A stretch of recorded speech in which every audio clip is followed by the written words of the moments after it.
Morning po. Mag-try po tayo ng dragon fruit ulit, no? I think the other day, half lang po yung kinain ko. So, wala po siyang significant na blood sugar spike eh. So, this time, mag-try po tayo ng isang buo. And we'll see kung ano po yung magiging blood sugar spike.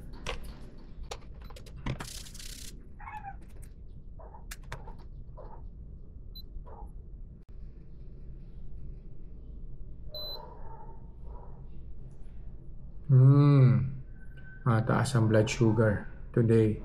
So, pwede naman po siyang gamitin, no? Blood sugar spike lang naman po nung dragon fruit ang kukunin natin.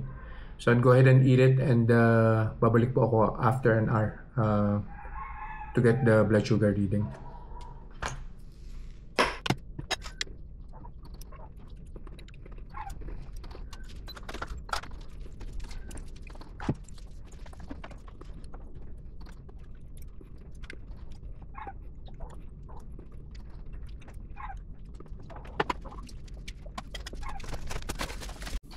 One hour na po. So, kuha na po tayo ng blood sugar.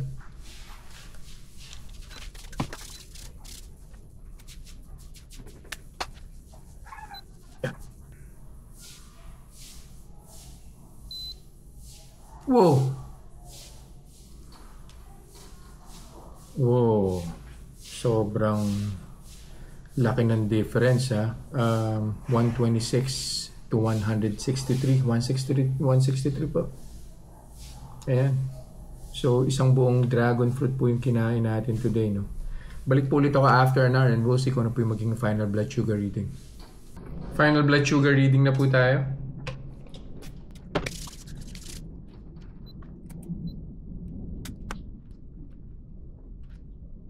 Yan. Oh!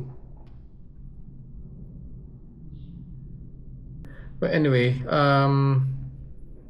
dragon fruit po, no? Isang buo po yung kinain po natin today, no? So, medyo scary lang po yung first hour na spike po niya, 163. So, ito na po, no? Bumaba na naman po at bumalik na po sa normal yung blood sugar ko. Pero again, no? Perfect example po ito nung eating in moderation, no? So, the other day, kalahati lang po yung kinain ko and yung blood sugar spike was okay.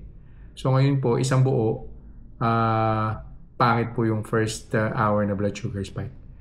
Anyway, yun lang po for today. Thank you so much for watching. Bye-bye.